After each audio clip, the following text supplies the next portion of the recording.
Selamat datang di podcast Gambro, Gambro sambil ngobrol. Weh, Dengan saya sudah hadir Bill the Creative Boy, halo. Bill Kreatif, Billy Kreatif, Billy Christian.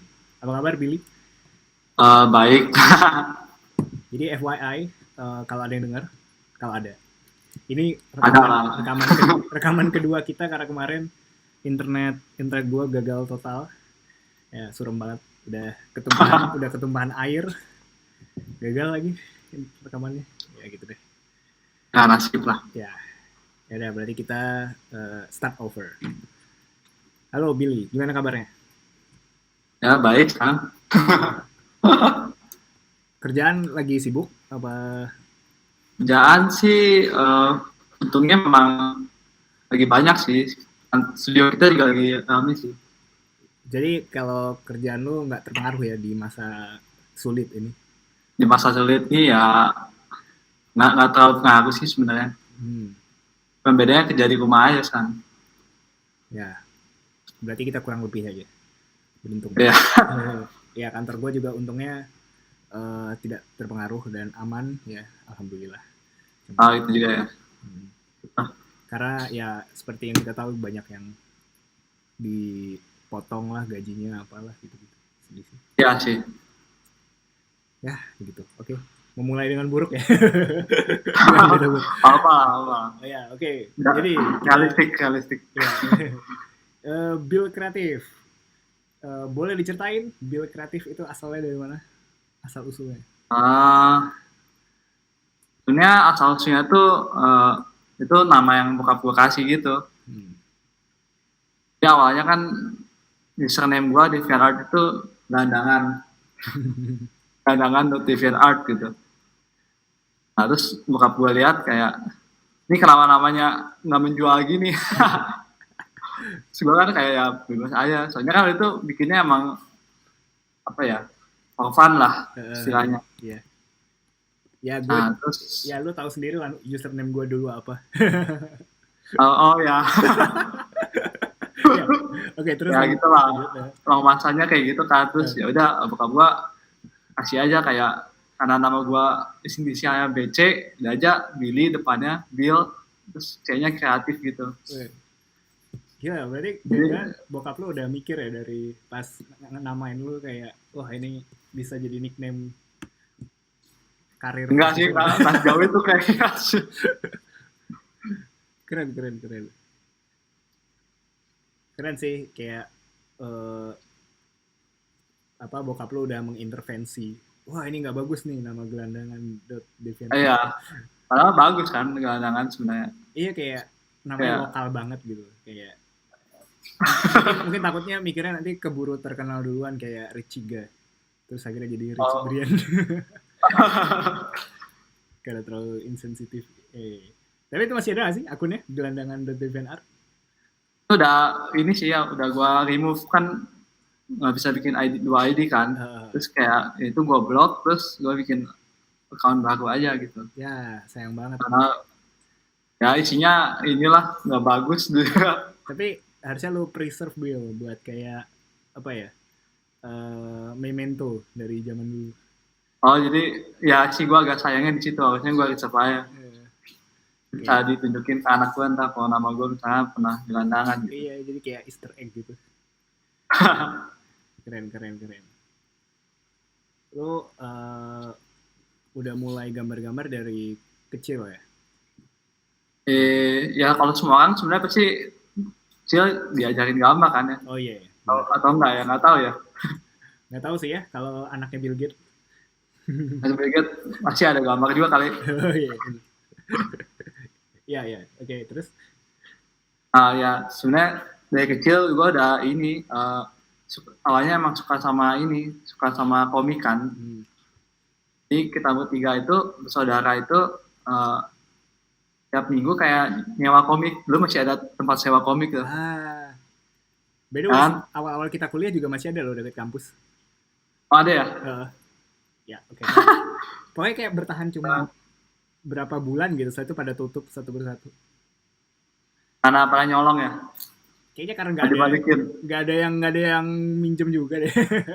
Nggak ada yang minjem, kasihan juga sih. Udah lewat sih masanya orang Ya, masanya emang jadul banget gila. Ya terus lanjut.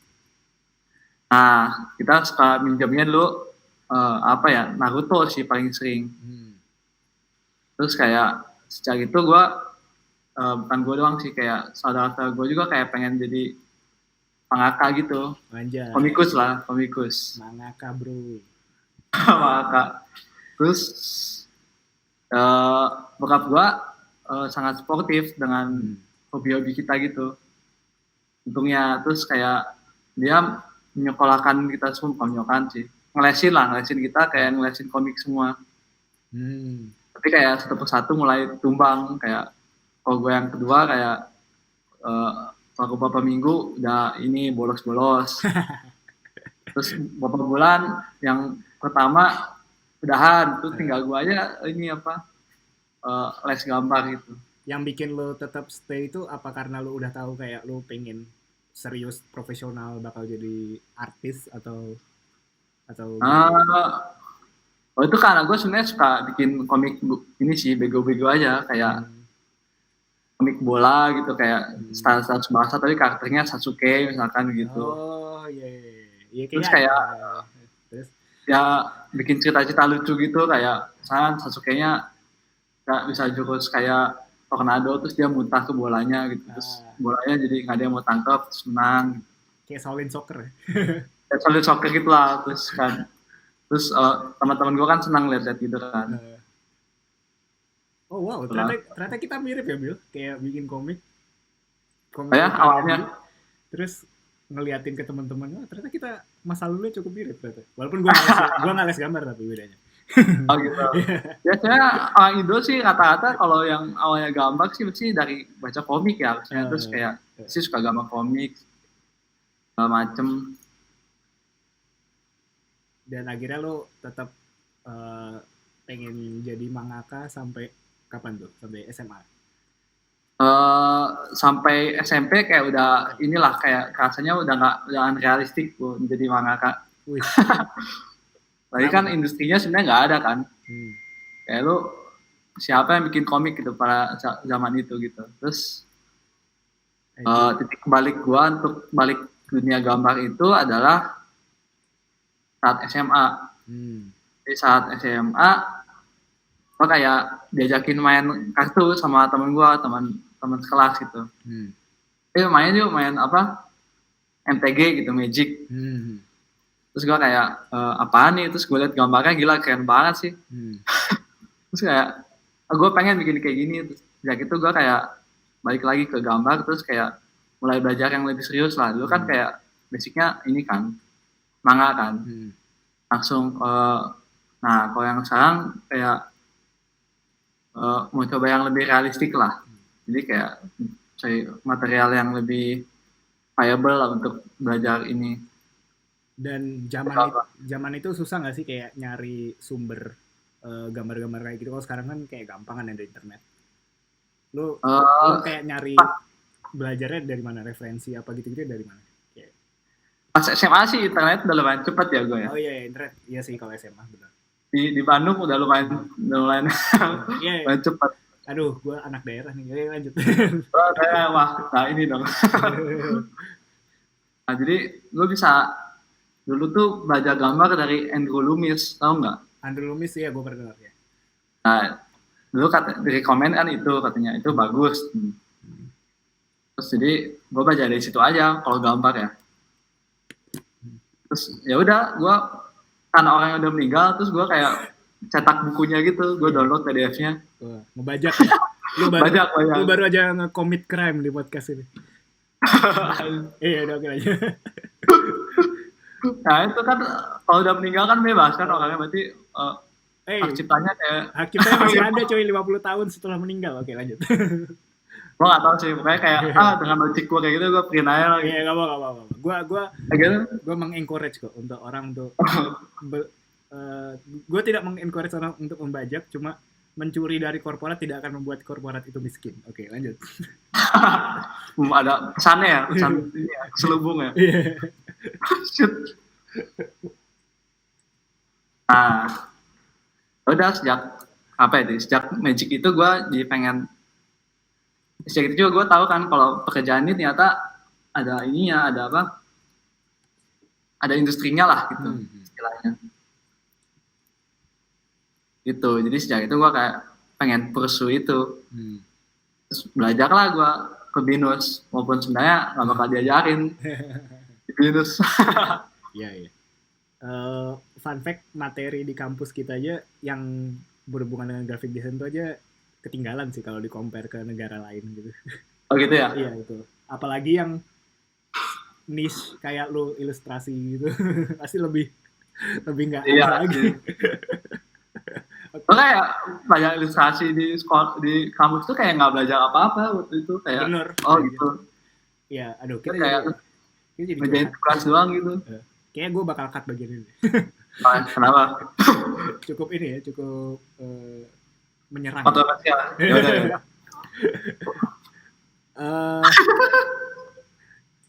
Apa pas awal-awal lu belajar kan banyaknya kebanyakan lu ngelihat artis-artis luar kan, kayak tapi dari mana lu tahu kayak oh ini industri kayak gini tuh juga bakal ada di Indonesia gitu. Apa lu udah tahu ada studio lokal waktu itu?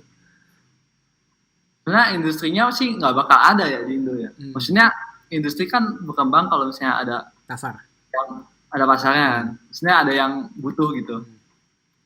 Ya walaupun sekarang lumayan ada yang butuh ilustrasi, tapi untuk kayak fantasi kayak kita ini kayaknya sampai 10 tahun ke depan masih belum ada deh pasar kayak. Jadi sejak gue SMP gitu, gue kayak SMP atau SMA ya, kayak ada Caravan Studio itu, gue jadi tahu gitu kalau ada digital painting ini bisa jadi bisnis juga gitu.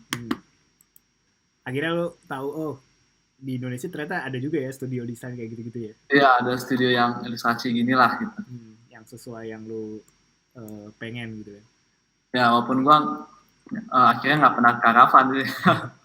Oh iya bener, itu menarik sih, kayak gue tuh mikirnya bakal oh ini waktu itu kayak oh Billy ini pasti ntar kayak ke Caravan gitu, awalnya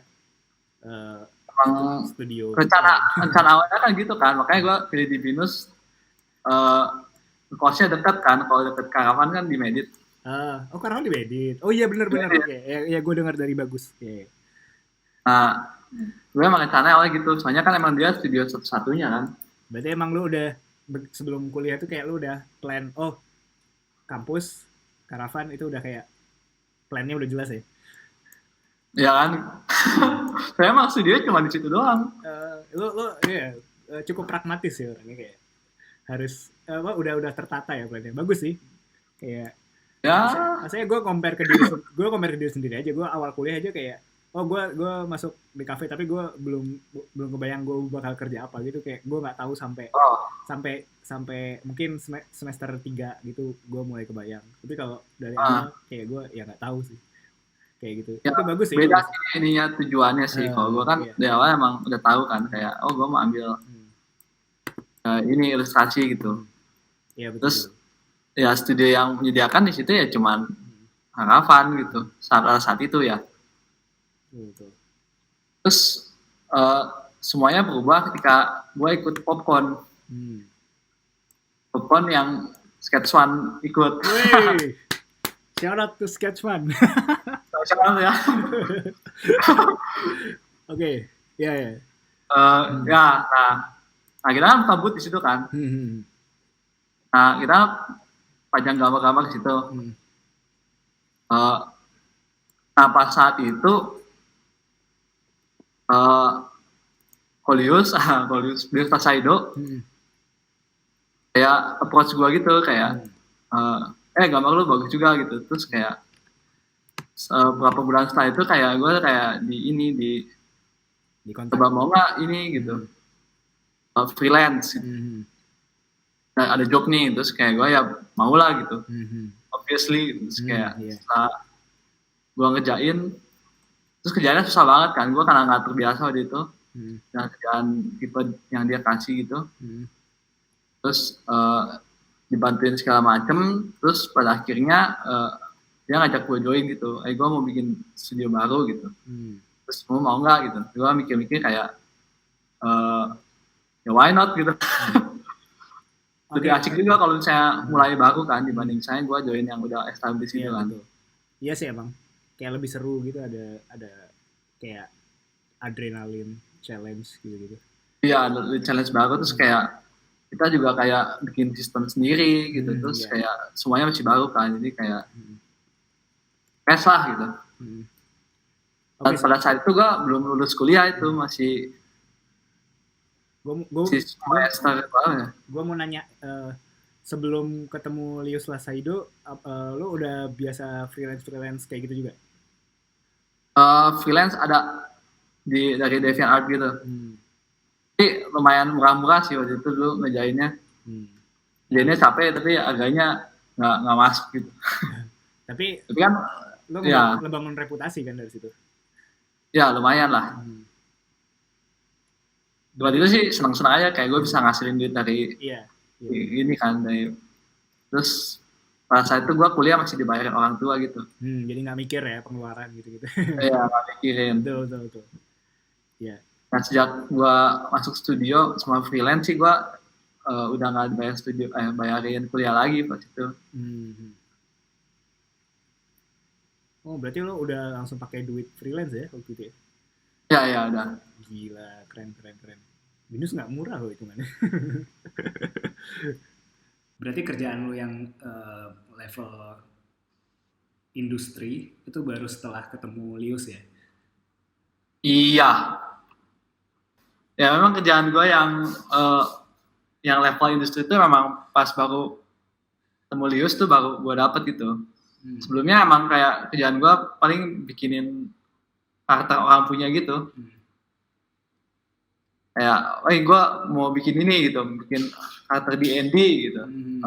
Atau punya original karakter terus kayak mau dibikinin. Nah gitu ya gue bikin. Terus kayak agaknya ya jelas kayak sesanggupnya orangnya gitu. Kalau orangnya sanggupnya apa ya udah gitu. Wait, lu nggak nentuin ini harga gitu? Ya tentuin harga. Cuma Kan orang ada yang waduh kayak kemahalan misalkan atau ya sanggupnya sini ya udahlah terima aja gitu. Oh gitu. Iya. Menarik. Jadi kayak lu punya base harga tapi lu tetap bisa dinego ya? Bisa dinego. Tapi kalau sekarang sih nggak kayak gitu lagi. Oh iya lah. Kalau lu sekarang masih kayak gini, gue kaget sih. Nah, gue kan udah nggak sama orang kan, jadi maksudnya sama klien lah. Iya. Kliennya klien perusahaan gitu, maksudnya udah nggak personal gitu lagi. Kan kita sekarang ngomongin Polar Engine aja. Lu bisa ceritain Polar Engine lebih jauh? Apanya nih yang gue ceritain? Apa ya? Polar Engine itu apa sih? Oh ya, Polar Engine itu adalah studio ilustrasi. Kita beranggotakan di Jakarta sendiri kayaknya kalau lebih ada 7 atau 8 orang itu gue lupa sih kayak. Emang ada di mana aja? Saat ini baru 2 ada di Jakarta sama di Jogja. Nah kita fokus memang kerjakan ilustrasi dan kebanyakan untuk game. Tapi nggak menutup kemungkinan kayak untuk publikasi seperti cover novel, kayak marketing gitu. Kita juga bikin. Oh, pernah juga ya yang model-model kayak gitu. Nah, kalau gue sendiri sekarang bekerja selain sebagai ilustrator, gue juga sebagai art director sekarang. Berarti lo kayak ngarahin yang junior lo gitu-gitu ya?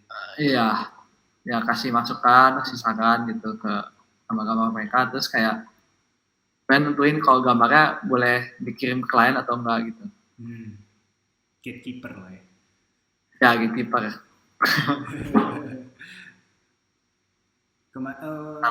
Yang terakhir tuh yang apa sih, board game apa sih yang ada Godzilla ini? Magic ya kemarin ya? Apa tuh? Kemarin yang gue posting soal ini ya, ada Godzilla itu ya. Iya. Itu Magic the Gathering ada punya event. Jadi dia kan dunianya lagi dunia yang monster tuh. Nah, dia bekerja sama dengan apa ya kalau itu ya? Kalau Godzilla itu ya? Toho. Toho ya, dengan Toho untuk rilis kartu-kartu yang special edition gitu. Nah, jadi kartu yang ada di reprint, bukan di reprint sih, pokoknya di skin ulang jadi gambar-gambar Godzilla gitu, untuk menarik pemain, kurang lebih gitulah, dengan harga yang lumayan lah, Jatuhnya collectible ya. collectible, tapi bisa dimainin juga. Gue gimana ya? Toho itu aneh sih, emang dia kayak ngerilis merchandise itu kayak suka random gitu loh, kayak ini kan MTG itu termasuk yang random gitu sih, kayak dia itu kayak jarang ngerilis mainan gitu, itu jarang banget, pelit dia kalau ngasih license. Terus tiba-tiba bikin board game. Itu kartu gitu ya. Iya. Kayak ya gue juga kaget sih, kayak loh kok ada Godzilla gitu. Gue udah tahu sebelum, makanya Lius dapat kan gambar Godzilla di situ kan. Jadi sebelum rilis gue udah tahu dulu kayak oh nih Magic mau rilis Godzilla nih gambarnya, soalnya Lius dapat. Nah terus gue juga bingung tuh ngapain ada Godzilla tiba-tiba di Magic gitu. Dan kayak out of nowhere kan. Iya betul. Kalau misalnya Magic kayak rilis kartu My Little Pony, itu kan masih mending kan, soalnya Hasbro kan. Dan memang ada kenyataannya. Iya anjir, audiensnya Godzilla tuh jadi yang beneran fansnya Godzilla sekarang itu malah kebanyakan om-om gitu loh, yang udah yang 80-an gitu.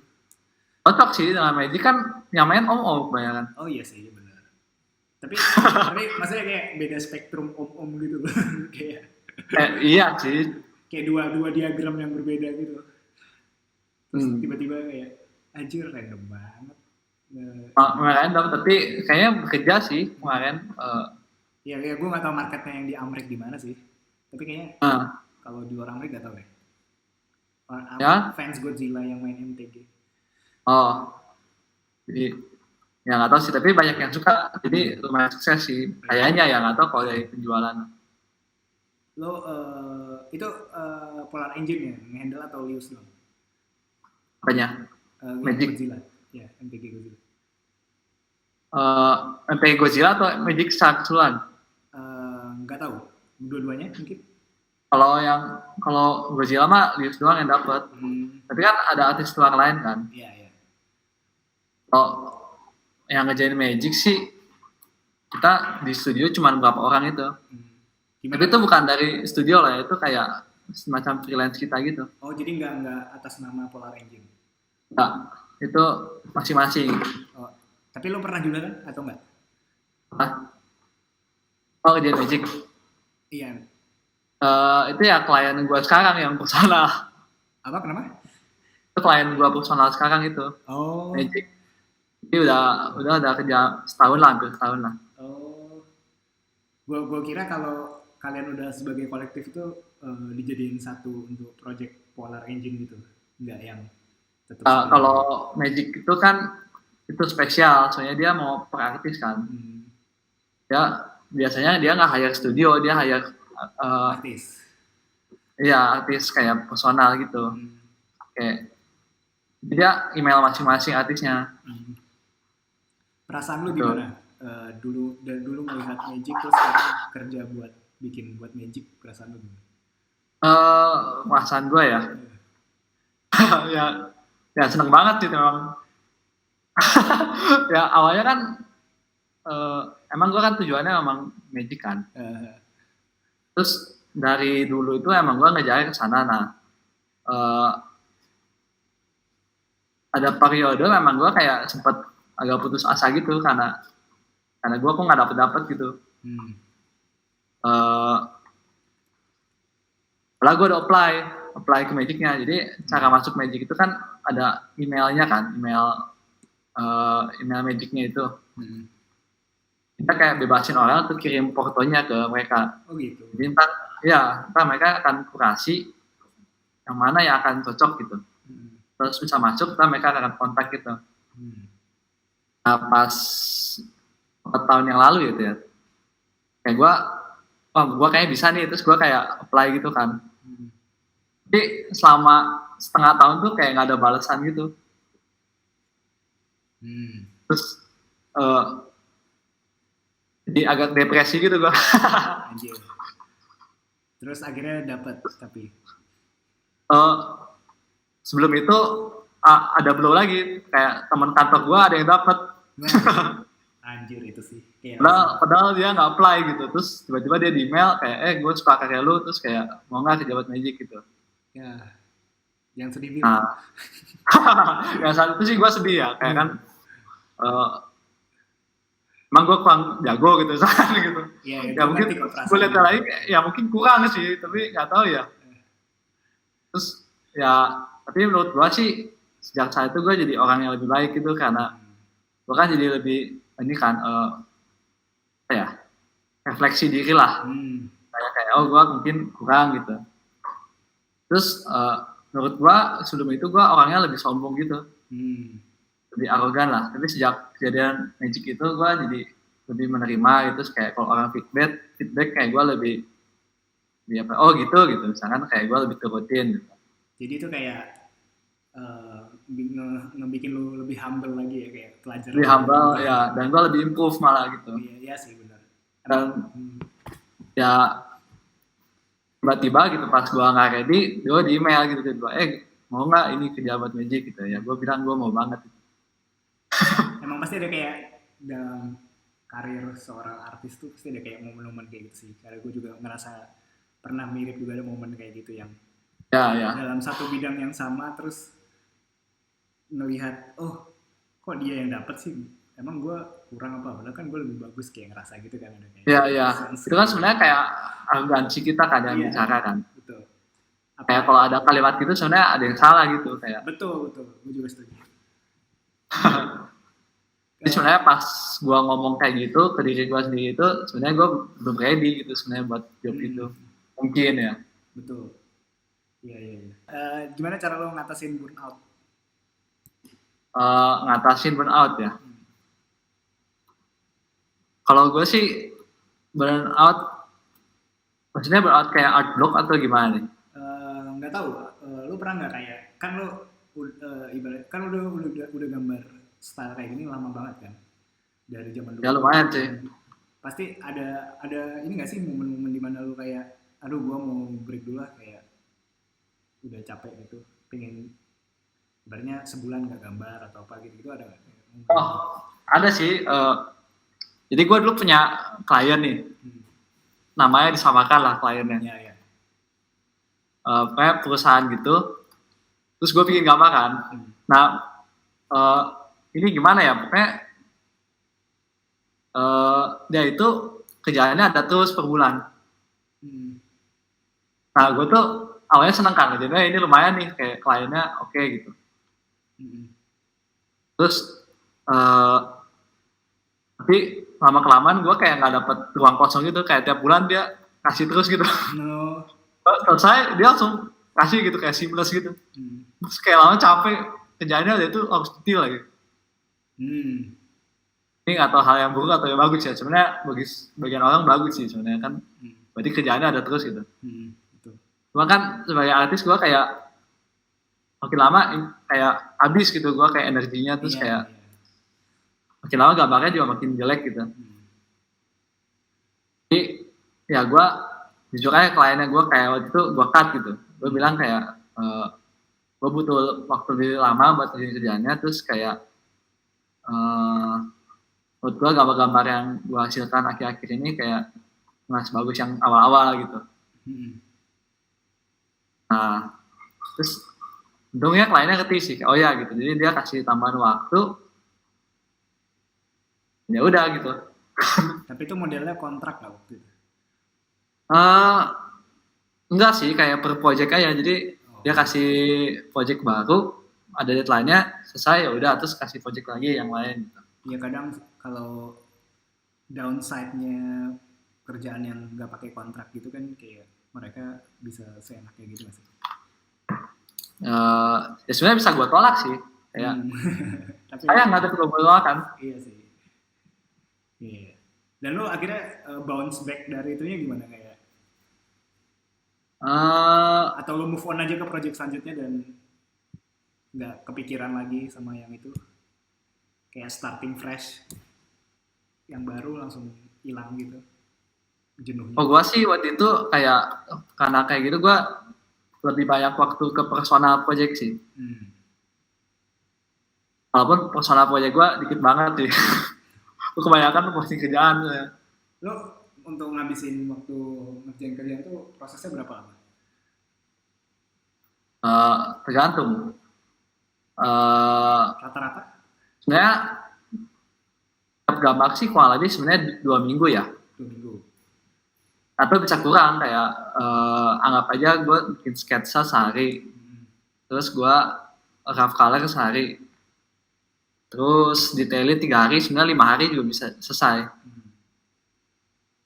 Kan gue nggak ngerjain satu kerjaan doang kan, ada kerjaan yang lain juga. Betul. Nah kadang-kadang kan numpuk-numpuk gitu, nah itu jadi bikinnya kerjaannya jadi lebih lama gitu. Karavan, lo pernah coba apply ke sana nggak sebelum Lius? Gue belum pernah apply. Oh serius? Soalnya kan gue masih kuliah kan. Waktu di Oh iya sih benar. Lo magangnya langsung polar ya waktu itu ya? Ya, jadi gue sebenarnya direkrut buat full time. Terus gue bilang kan, gue masih kuliah nih. Terus kayak, waduh gitu. Ya udahlah, gue anggap aja magangnya di sini gitu. Terus kayak, oh gitu, ya udah. Iya. Terus gue ya, jadi hitungnya kerja cuman magang. Terus nilai gue jadi cuma gitu. Iya. Tapi nilai magang. Tapi sebelum lo join Polar, lo udah kenal orang-orang Karavan belum? Udah punya koneksi ke Karavan belum? Koneksi ke sana sih nggak ada sebenarnya. Cuma gue kayak di Facebook aja kayak temenan inilah. Ya temenan gitu lah. Kayak gue tahu artis-artisnya. Terus pas Popon juga mereka kayak datang gitu. Billy gitu. Ya kenalan gitu. Dan lu nggak ditawarin sama Karavan ya? Ya mungkin mereka juga full kan saat itu. Oh iya sih benar. Terus ya. Karavan tuh gede sih soalnya. Jadi kayak nggak bisa asal rekrut juga sih ya. Ya mungkin. Oh gue ingat gue dulu bilang ke Bagus, shout out ke Bagus. Kayak ini sebelum dia join Karavan ya, kayak jokes aja kayak kalau mau apply Karavan mah jangan apply jadi ilustrator, jadi posisi yang mereka nggak nyari kayak graphic designer atau apa gitu. Terus Bagus beneran gitu. Iya, terus Bagus beneran apply graphic designer ke sana dan dia sekarang jadi graphic designer Karavan kan. Iya. Gue kaget juga sih kayak Bagus Karavan, oh ternyata ini desain juga sih. Iya kan, kalau kayak studio, kalau lu ya ibaratnya gue nggak bisa digital painting kan. Kalau gue mau apply Karavan ya pasti gue graphic designer ya, gue ngincer ya. Yang posisi yang nggak ada yang apply ke sana. Iya. Kan harus ada lowongannya juga, masa lu tiba-tiba. Oh iya benar. Gitu. Iya sih. Ya maksudnya gitulah logikanya, kayak pasti ya kompetitornya lebih sedikit, dan kalaupun ada ya, soalnya kalaupun ada ya pasti nggak seberat misalnya lu apply ke studio yang emang graphic design gitu kan, kayak gitu sih. Ya gitu. Power Rangers sendiri ada pernah bikin konsep buat film gitu nggak sih? Ada sekali. yang udah rilis belum? Namanya filmnya Foxtrot 6. Udah guys. Foxtrot apa ya? Kayaknya nggak sih. Kayaknya nggak ada yang nonton ya. Foxtrot 6. Oh, yang ada kampanye tuh. Ya, gue tahu. Gue ngeliat trailernya yang waktu itu marketingnya film apa pertama di Indonesia gitu, apa sih? Gue lupa. Oh iya. Apa ya gitu. Ada pokoknya gue tuh tahu film ini gara-gara dimarketingin film bla bla bla pertama di Indonesia gitu. Gue lupa apa pokoknya. Ntar gue cari. Oh shit, ada gitunya ya? Iya. Kocak sih. Apa ya? Gue apa yang pertama ya? Gue nggak tahu loh, serius. Iya, gue tahu gara-gara itunya aja sih. Terus kayak melihat, pokoknya mereka kan nge-branding film action ala Hollywood gitu kan pertama kali di Indonesia. Gue lupa pokoknya mereka ada jargon marketingnya gitu, gue lupa apa. Pokoknya gitulah. Marketingnya itu diproduserin oleh Mario Casar itu kan. Produsernya dulu Terminator. Terminator atau apa ya? Total Recall. Oh, Total Recall. Jadul banget. Jadi kayak kesannya kayak di backup Hollywood gitulah. Tapi Nah itu ya kita ngerjain itu konsepnya. Dan lu nonton filmnya nggak? Itu nonton, saya diundang kan pas premiernya. Dari konsep berapa persen yang ditranslasi ke film? Ngomongin persen bisa juga ya. Ya maksudnya banyak nggak atau? Kalau gua sendiri sih kalau kita bikinnya mainly kan karakter, kostum gitu ya. Terus ada scene key art gitulah. Terus ada senjata, ada macam-macam lah kayak barang-barang militer gitu. Ya yang apa ya kelihatannya mudah diimplementasikan sih ada sih. Senjata kayak ya? Kostum gitu ada ya gue kayak lagi nonton itu kostumnya gue ini tuh gitu. Kayak ada yang surprising ada gedung, gue bikin gedung kan, gedung kayak helikopter itu, ada helipad di atas terus kayak itu helipad yang gue bikin gitu. Pun gue bikinnya kasar-kasar tapi jadinya lumayan lah gitu kayak oh ya. Nah, seru. Terus apa ya ada senjata sih gue nggak lihat sih, saya terlalu cepet. Filmnya sendiri kostum lah paling banyak lah soalnya.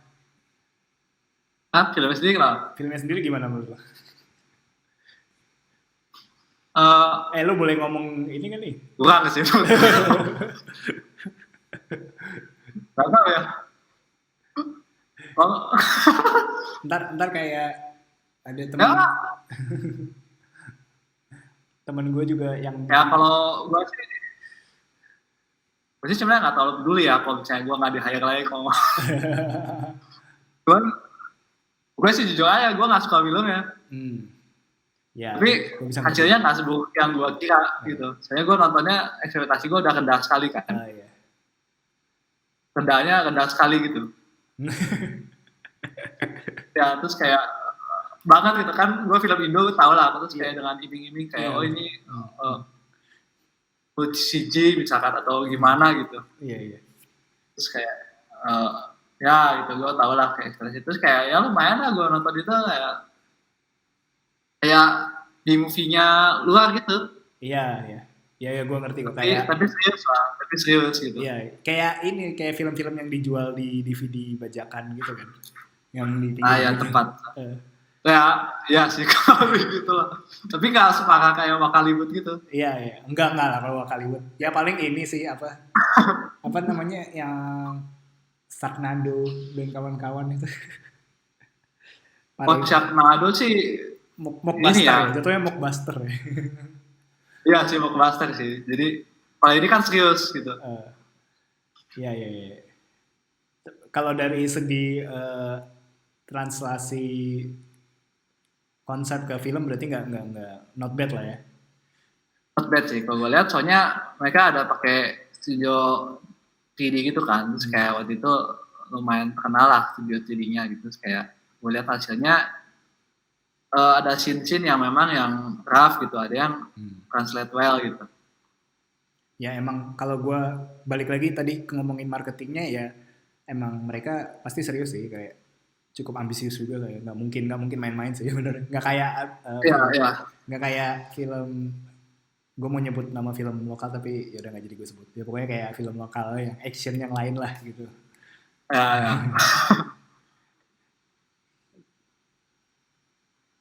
Project favorit lo selama di Polar apa?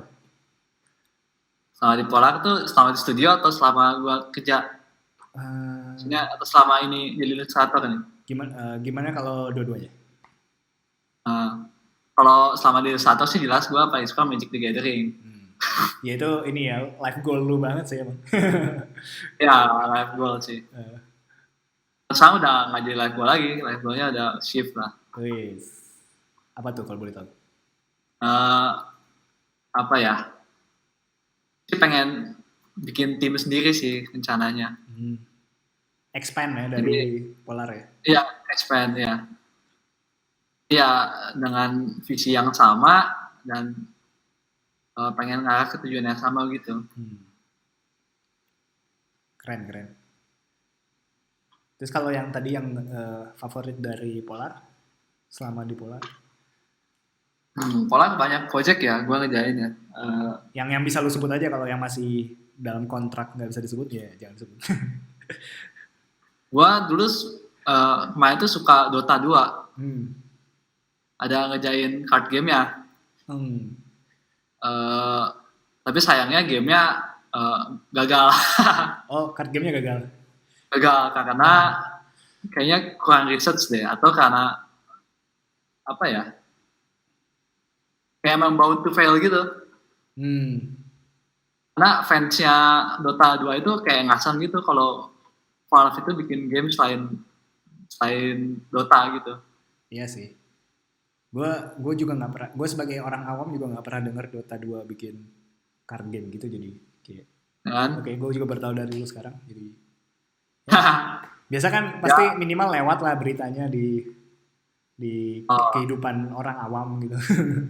Ya, tapi emang ini sih kalau card game kan pasarnya beda sendiri kan. Iya sih, sangat segmented ya.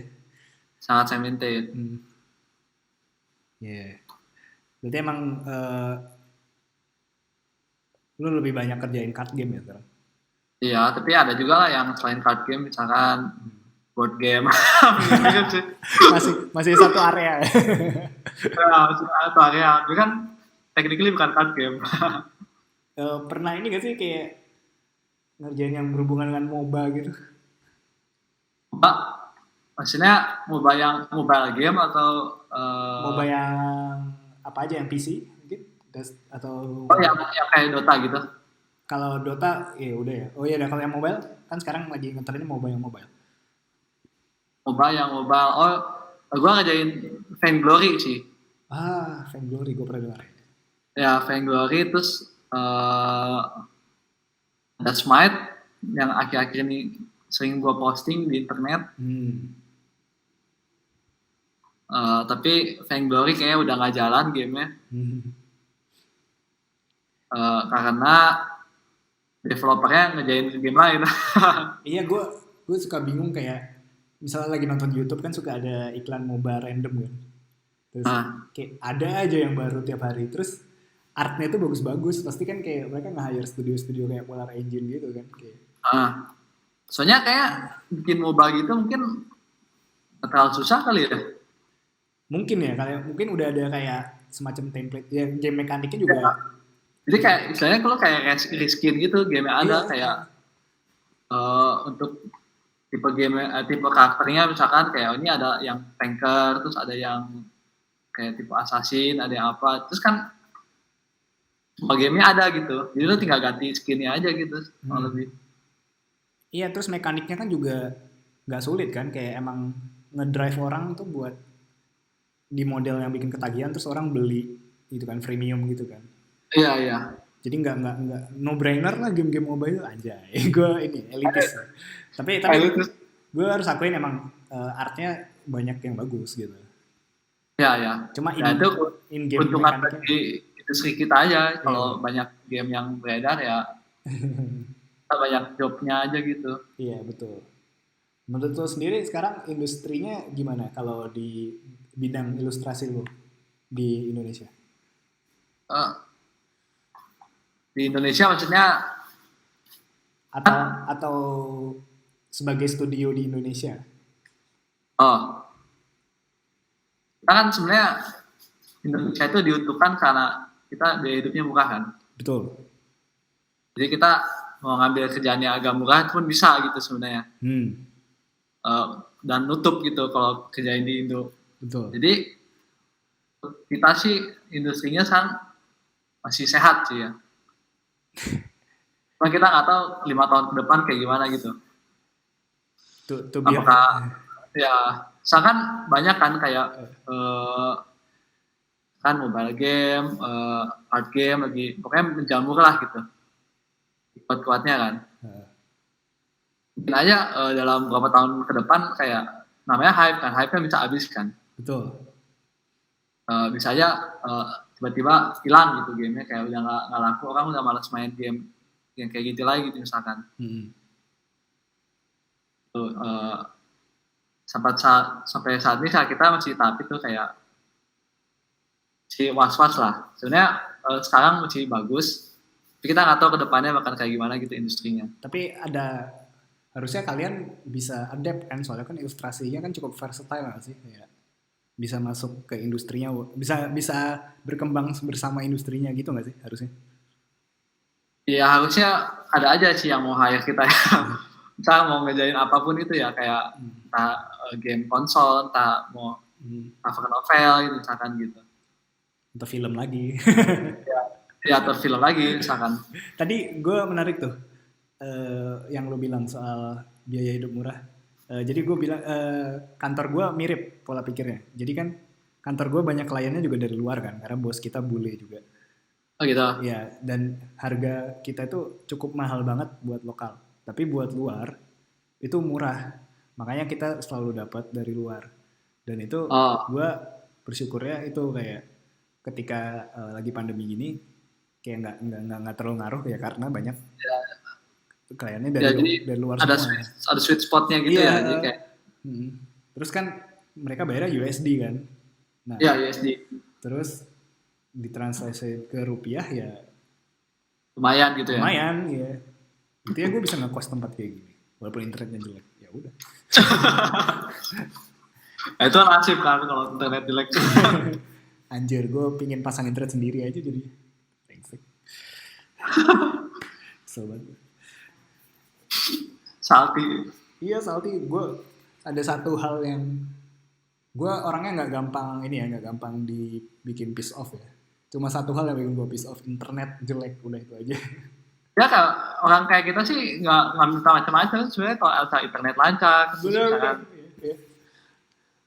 Internet lancar, itu kan kita senang-senang aja sudah kalau ngekos gitu. Benar. Iya makanya gue selama di masa karantina ini kayak ya nggak ngaruh juga sih kehidupan gue, kayak gue Sabtu Minggu jarang keluar juga, jadi kayak ya udah.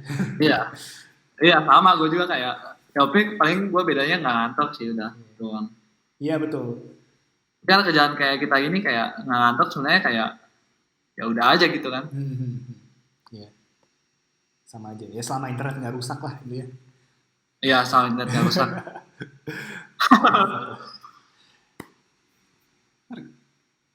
Untuk short term plan lo apa? Lo ada rencana jangka pendek yang ingin dilakuin nggak yang berhubungan dengan paling yang tadi gue bilang gue mau untuk tim. Oh itu udah mulai dilakuin? Udah mulai. Lalu menarik. Apa ya kalau short term ya? Mungkin lo mau bikin buku atau apa?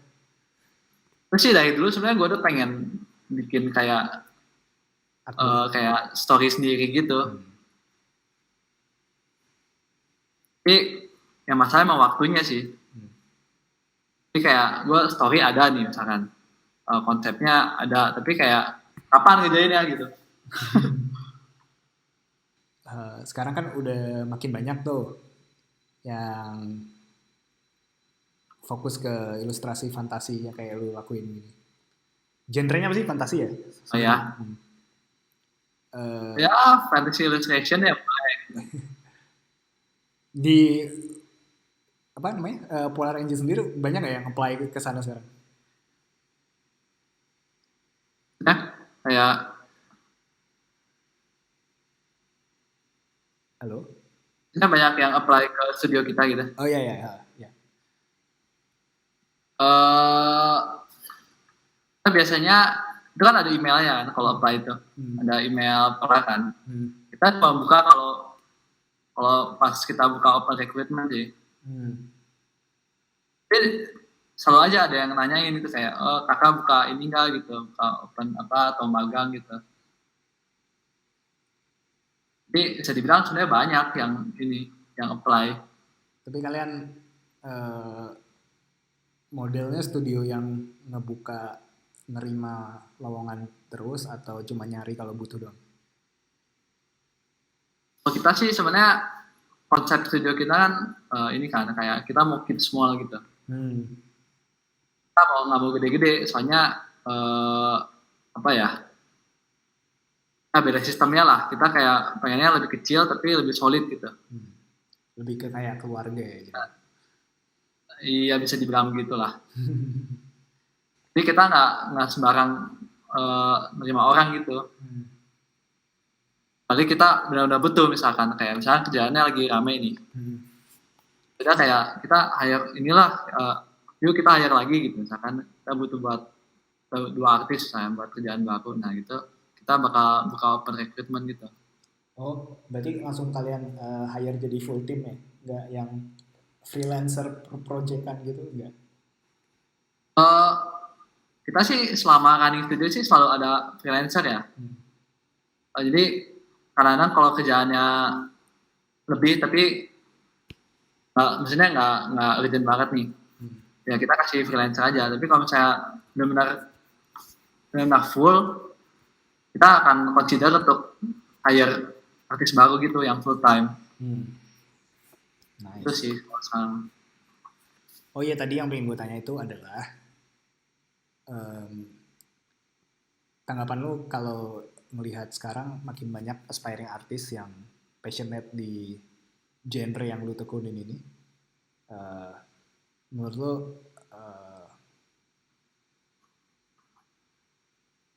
apa ya? Gue cuma pengen minta komentar lu aja sih, kayak apa bagus atau makin sulit buat kompetisinya ntar ke depannya atau gimana atau? Gue sih nggak ini kompetisi ya. Kalau gue senang aja kalau misalnya ada artis baru yang jago gitu. Tapi kalau jagonya tergantung. Jadi kalau misalnya dia lebih jago dari gue juga senang karena gue bisa belajar dari dia gitu. Dan gue bisa cari ilmunya gitu. Atau gue bisa minta projectnya, misalkan dia dapat project yang lebih bagus. Gue bisa kayak, lu bagi dong projectnya, bisa gitu kan sebenarnya. Soalnya satu orang nggak bisa ngerjain banyak project, kan? Jadi kayak mau harus ada collab-nya lah, ada walaupun lu freelancer, lu ada at some point harus ada collab dengan orang lain gitu. Soalnya gue kenapa nanya gini karena gue ngelihat dari skena seni, kayak bidang apapun seni ya, kayak seni itu kan circle-nya kecil ya, orangnya itu aja dari dulu kan. Nah terus pasti kalau misalnya tiba-tiba ada orang baru muncul dan banyak, itu pasti skena yang lama itu ngerasa kayak, lu siapa anak baru, lu harus ini ke anak lama dong, gitu-gitu kan. Oh gitu. So kalau ada orang baru kita harus rekrut. Iya, makanya itu yang pengen gue tanyain ke komentar lu tadi, kayak tanggapan lu. Soalnya kan di beberapa di beberapa bidang seni itu masih banyak yang kayak gitu, kayak anak baru yang lebih jago pasti kayak bisa dianggap lebih songong gitu sama yang anak lama kalau misalnya ibaratnya nggak respect ke yang anak lama gitu, kayak gitu. Karena kalau menurut kalau lu jadi artis kayak gitu lu nggak bakal bisa bertahan sih, maksudnya nggak bakal bisa improve gitu. Karena kan evolve kan segala sesuatunya kan. Kayak misalkan gua gambar gini terus anak-anak yang baru udah pada pakai 3D gitu. Otomatis kayak gue speednya mungkin berkurang atau akurasinya lebih bagus anak-anak yang gitu pakai 3D gitu. Gue mau nggak mau gue harus adaptasi kan. Antara gue hire mereka yang bisa atau gue sendiri belajar gitu. Gue mending melakukan itu dibanding gue kayak sentimennya anak baru gitu. Iya. Dan kayak rugi di gue sendiri, kayak gue nggak dapat belajar hal baru, terus gue kayak capek sendiri gitu, kayak musuhi orang yang nggak musuhi gue. Anjir, iya sih. Iya, gue berapa kali nemu soalnya kayak gitu, kasus kayak gitu. Ada yang gitu ya? Iya, soalnya kan kayak tadi gue bilang, selama beberapa tahun terakhir jauh sebelum era internet itu kan seni itu cuma ngandelin circle kan. Kayak lu bisa gambar digital painting, gue juga, langsung kita temenan ya. Awalnya temenan, jadi kayak bikin sekelompok orang. Ah, dan mereka mungkin udah punya nama. Ini gue nggak bilang orang-orang digital painting ya, enggak. Ini cuma contoh doang. Terus ya kayak ya. 10 orang ini terkenal gitu misalnya. Terus tiba-tiba setelah era internet, setelah era globalisasi gitu, kayak meledak nih, muncul tiba-tiba banyak anak-anak baru yang jago lah, kayak gitu kan, kayak Ya muncul ya. kayak gitu. Gue pernah ketemu di beberapa circle lain gitu. Jadi gue cuma pengen minta nanya komentar aja sih. Ya komentar gue sih ya gitu. Harusnya lu antara ya lu ikut mereka atau lu belajar dari mereka gitu. Betul. Soalnya emang pada mungkin gue bisa melihat perspektif mereka yang udah makin tua terus ngerasa kayak tidak relevan jadinya kayak. Ya itu memang Hmm. real sih pasti kayak rasanya kayak ya dulu gitu kan kayak tinggalan zaman. Apalagi misalkan artis yang painting tradisional terus kayak lihat yang digital terus kayak masa gimana ya kayak gitulah. Iya, iya. Kayak gitulah. Ini masih ada loh kayak gitu kayak bilang kalau digital painting itu kayak not real painting gitu. Ya, itu perdebatan ini sih. Digital dan tradisional yang tidak akan habis. Iya. Eh, sedikit cerita agensi di dunia agensi gue pernah diceritain ada orang-orang yang emang dia lulusan dari seni murni. Hah? Terus dia kerja di agensi, tapi dia nggak mau ngerjain kerjaan yang digital, jadi beneran kayak cuma maunya ngerjain yang gambar tradisional pakai pensil atau painting gitu-gitu. Oh gitu. Iya Mungkin anjir, nggak terus bisa kali. kenapa? Nggak bisa. Iya makanya gue bingung anjir, kan digital kalau di agensi kan banyak main digital, apalagi sekarang Ya harusnya kan. Iya. 100% digital, kayak edit foto atau layout gitu-gitu anjir, terus kayak gimana anjir ceritanya, suram Mungkin banget. dia kayak sebenarnya kayak idealis gitu kan. Tapi Hmm. sebenarnya di industri kita kayak Hmm. kalau idealisme itu harus sedikit dikikisi gitu. Kalau mau bertahan ya. Nah ini menarik nih, lo ngomongin idealis kayak uh, lo kan jatuhnya nggak tahu ya, gue ngeliat dari luar aja, itu ngerjain kerjaan yang sesuai dengan passion lo. Iya kan, Iya. jadi Ya kayak job testnya ya. iya, emang apakah ada kayak masih ada hambatan yang tidak berhubungan dengan idealis gitu-gitu di kerjaan. Awal saja ada kan kita jobnya aja kan kita ini kan. Tapi Hmm. ada objeknya sebenarnya kita malas gambar atau enggak? Oh, oke oke ya. Kan gua ada nih kayak satu poin kayak gue disuruh gambar cewek seksi dulu nih. Hmm. Pengennya gambar monster gitu. Iya, iya. Itu kan malas banget kan lama kayak gambar cewek seksi lagi terus kayak posenya gitu-gitu lagi. Kayak pose-pose yang seduktif gitu. Kayak gue Iya. bosan gitu lah. Gue pengen gambarnya agak gitu misalkan lagi ngeluarin api gitu. Yang Hmm. keren-keren gitu.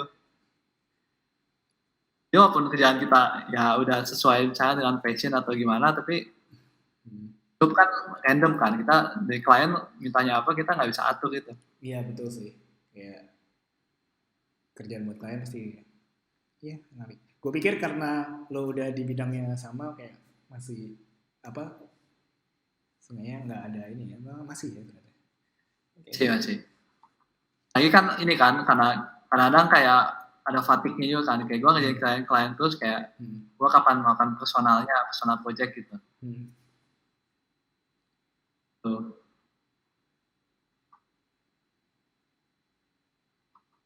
Untuk sekarang kayak ada ini nggak sih, kayak sekarang kan udah nggak ada event-event lagi kayak dulu, apa sih, popcorn gitu-gitu. Ngaruh nggak sih ke Polar Engine gitu-gitu? Apa eh Polar Engine sih selama ini baru pernah sekali ya ikut popcorn itu ya maksudnya ikut ini kan exhibition kan Iya betul. kita sih nggak merasa kehilangan dengan tidak Hmm. adanya popcorn ya. Hmm. Soalnya fandom kita juga nggak di situ gitu. Hmm. Sebenarnya kita nggak berniat apa ya kayak menjual barang di situ terus kayak pasar kita juga bukan di situ. Hmm. Kalau kita Kita pun kalau kita ke sana kita nggak tahu ngapa-ngapain. Cuma Paling kayak ketemu orang-orang aja kayak hai gitu, kayak udah lama nggak ketemu, terus kayak ketawa gitu, terus kayak jalan-jalan lihat artis baru paling gitu kan. Jadi kalau dari kita sih sebenarnya kita nggak tahu ngaruh dan nggak kangen juga sih kalau gue ya. Ya, mengingat sebelum bubar nggak menarik juga, jadi gue juga zaman dulu aja sih yang menarik. Ya. Sekarang udah enggak. Ya. Ya ada waktunya lah, ada zaman. Dulu tapi yang apa ada Art Jam itu tahun berapa sih? 2014 ya? 2013 ya? Art Jam ya? Itu yang pasti. Itu bukannya tiap tahun ke situ? Apa, kenapa? Itu bukannya tiap tahun ke situ ya? Oh emang tiap tahun ya dia ke situ? Atau perasaan ada terus. Tahu gue ya. Dia buka workshop bukan sih? Bukan ya? Ada buka workshop. Kayaknya kalau yang buka workshop studio kita yang host. Oh iya, Polar ya? Ya, Polar yang host. Nice. Itu lumayan pengalaman sih bagi kita nge-host kayak artis-artis gitu. Nah, Polar Engine ada kepikiran buat bikin kayak gitu lagi nggak? Kayak workshop atau camp atau apa kayak? Shop. Mana ya? Sebenarnya senang sih, kayak gue ada passion ngajak juga sebenarnya. Jadi gue pernah bawain workshop kan, kayak itu di Beras Studio gitu. Gue pernah bawain workshop cuma sekali doang sih, kayak gue ngajakin bikin dragon itu material apa gitu. Terus kayak sebenarnya gue lumayan enjoy. Ini lagi-lagi balik ke masalah waktu. Gue juga ada kerjaan gitu, kerjaan sendiri, terus apalagi freelance makin banyak kan. Iya, tuh. Ya terus lagi gue nggak bisa memperbankan freelance gue nggak akan ada waktu lagi untuk ngajak orang gitu, untuk bikin workshop segala macam. Nice. Lo ada yang pengen disampaikan buat aspiring artist gak? Artis ya. Biasanya sih yang klise-klise gitu ya, kayak follow your passion.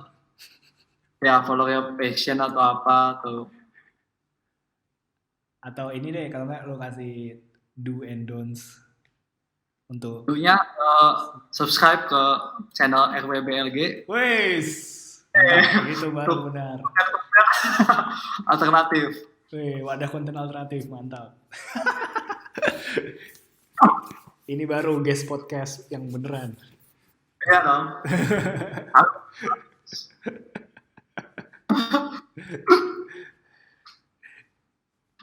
Apa nih? Jadi ada nggak? Paling jaga kesehatan. Kalau gua sih pertama harus punya tujuan yang jelas. Ya, artis tuh kayak pertama ingin jadi kayak siapa gitu. Gampangnya terus kayak pengen ngerjain apa gitu. Makanya ada goalnya kan. Lo jadi artis tuh pasti awal-awal sih ngikutin orang lain. Kayak gue misalkan ngikutin siapa gitu, artis magic gitu. Lu pasti ada artis panutan. Nah, lu harus tentuin itu siapa panutan lu gitu. Kalau udah dapat itu lu coba kejar sampai bisa. Nice. Lalu tapi jangan lupa juga kayak lu harus meluangkan waktu untuk personal project lu juga. Kalau menurut gua ya. Soalnya kadang-kadang kalau lu sibuk ngurusin industri terus gitu, lu pasti lama fatigue gitu. Iya betul. Sebenarnya kan lu ada awalnya tuh pengen ngejain sesuatu kan, kayak misalkan gua pengen ngejainnya naga misalkan, tapi industri kayak gua kayak ngejainnya cewek seksi terus gitu. Lalu kalau misalkan klien lu cewek seksi semua, Lalu mau nggak mau harus bikin personal project gitu. Ya, kalau lu suka naga, ya lu harus gambar naga yang banyak gitu. Buat ngindari Enggak. fatigue ya. Selain untuk supaya lu refreshing diri, juga supaya klien lu lihat naga lu gitu dibanding cewek seksi lu gitu. Nah, Jadi kayak ini orang gambar naganya bagus tuh, jadi dia hire buat gambar dragon. Jadi lu shift gitu, lu shift industri lu sendiri gitu, arah yang benar yang seharusnya. menarik. Iya. Gue nggak pernah kepikiran itu. Ya, itu harus dari dini kalau bisa. Jadi bagus. Lu ada ini unpopular opinion seputar art? Apa ya? Kalau nggak ada nggak apa-apa. Kalau ada aja.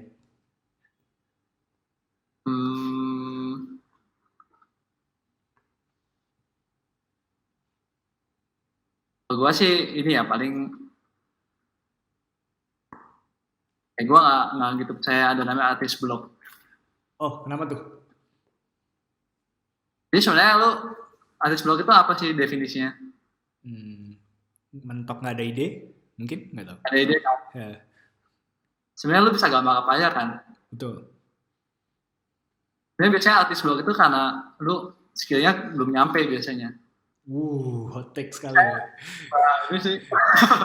Saya lu gambar vampir misalnya. Lu gambar terus kayak jelek gitu jadinya, terus kayak shit, gue kayak gambar vampir nggak bisa gitu, gue gambar yang lain lah gitu. Terus kayak nggak bisa juga gitu, terus lu jadi art block gitu. Ya kalau lu bisa gambar semuanya, lu pasti nggak bakal art block. Damn. Terus kayak, gila. lu tau Kim Jung Gi kan? Iya tahu. Karena jago banget kan.